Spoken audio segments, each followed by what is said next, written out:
اعوذ باللہ من الشیطان الرجیم بسم اللہ الرحمن الرحیم رب اشرح لی صدری ویسر لی امری واحلل عقدۃ من لسانی یفقہوا قولی۔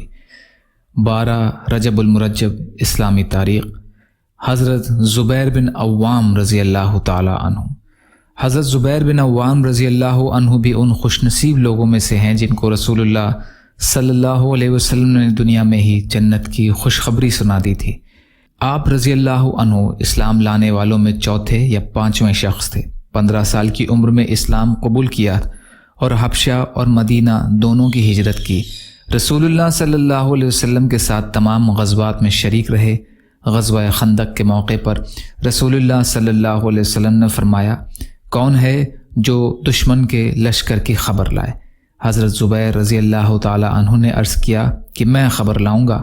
اس پر رسول اللہ صلی اللہ علیہ وسلم نے فرمایا، ہر نبی کے لیے حواری ہوتے ہیں اور میرے حواری زبیر ہیں۔ حضرت علی رضی اللہ عنہ نے فرمایا کہ میں نے رسول اللہ صلی اللہ علیہ وسلم سے سنا ہے کہ آپ صلی اللہ علیہ وسلم نے فرمایا، طلحہ اور زبیر جنت میں میرے پڑوسی ہوں گے۔ سن 36 ہجری میں جنگ جمل کے موقع پر ابن زرموز نے آپ رضی اللہ تعالی عنہ کو شہید کر دیا۔ حضور صلی اللہ علیہ وسلم کا معجزہ، سوکھی لکڑی کا تلوار بن جانا۔ رسول اللہ صلی اللہ علیہ وسلم نے غزوہ بدر میں حضرت عکاشہ رضی اللہ تعالی عنہ کو ایک سوکھی لکڑی دی، بس ان کے ہاتھ میں سخت تیز اور چمکدار تلوار بن گئی۔ انہوں نے غزوہ بدر میں اسی لکڑی کے ساتھ شرکت کی اور بقیہ غزوات میں بھی ساتھ رکھی، یہاں تک کہ جب حضرت عکاشہ رضی اللہ تعالی عنہ حضرت ابوبکر صدیق رضی اللہ عنہ کے زمانے میں شہید ہوئے، اس وقت بھی وہ سوکھی لکڑی والی تلوار آپ کے پاس تھی۔ اس تلوار کا نام اون تھا۔ اسد الغابہ کی روایت۔ ایک فرض کے بارے میں، نمازی پر جہنم کی آگ حرام ہے۔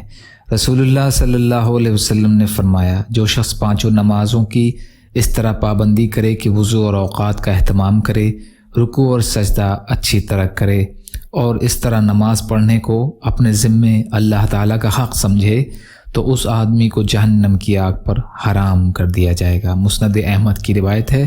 حنظلہ اسیدی رضی اللہ تعالیٰ عنہ راوی ہیں۔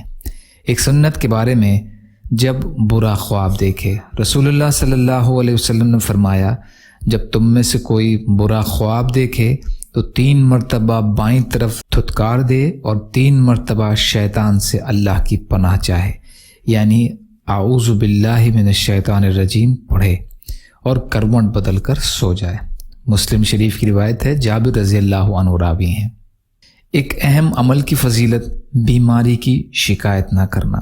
رسول کریم صلی اللہ علیہ وسلم نے فرمایا، اللہ تعالیٰ فرماتا ہے کہ میں جب اپنے بندے کو بیماری میں مبتلا کرتا ہوں اور وہ اپنی عیادت کرنے والوں سے میری شکایت نہیں کرتا، تو میں اس کو اپنی قید یعنی بیماری سے نجات دے دیتا ہوں، اور پھر اس کے گوشت کو اس سے عمدہ گوشت اور اس کے خون کو عمدہ خون سے بدل دیتا ہوں تاکہ نئے سرے سے عمل کرے۔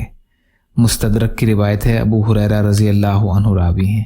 خلاصہ، اگر کوئی بیمار ہو جائے تو صبر کرنا چاہیے، کسی سے شکایت نہیں کرنی چاہیے، اس پر اللہ تعالیٰ انعامات سے نوازتے ہیں۔ ایک گناہ کے بارے میں، اللہ اور اس کے رسول کی نافرمانی۔ قرآن میں اللہ تعالیٰ فرماتا ہے، جو شخص اللہ اور اس کے رسول کی نافرمانی کرے گا اور اس کی مقرر کی ہوئی حدوں سے آگے بڑھے گا تو اللہ تعالیٰ اس کو آگ میں داخل کرے گا، جس میں وہ ہمیشہ رہے گا اور اس کو ذلیل اور رسوا کرنے والا عذاب ہوگا۔ سورہ نساء کی آیت کا ترجمہ ہے یہ۔ آخرت کے بارے میں، جنتیوں کا حال۔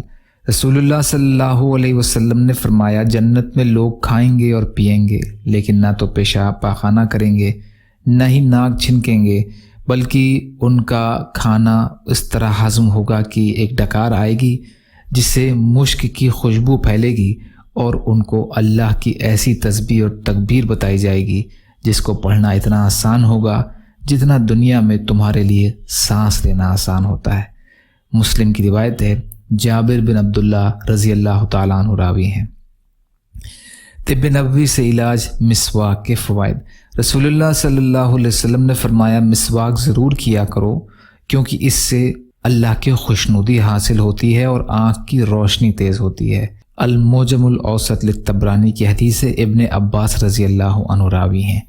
نبی اکرم صلی اللہ علیہ وسلم کی نصیحت، رسول اللہ صلی اللہ علیہ وسلم نے فرمایا، اے عائشہ رضی اللہ عنہا، خود کو ان گناہوں سے بھی بچانے کی کوشش کرو جن کو چھوٹا اور معمولی سمجھا جاتا ہے، کیونکہ اس پر بھی اللہ کی طرف سے فرشتہ مقرر ہے جو اس کو لکھتا رہتا ہے۔ ابن ماجہ کی روایت ہے، ام المومنین عائشہ رضی اللہ عنہا راوی ہیں۔ یا اللہ ہم سب کو کہنے سننے سے زیادہ عمل کی توفیق عطا فرما۔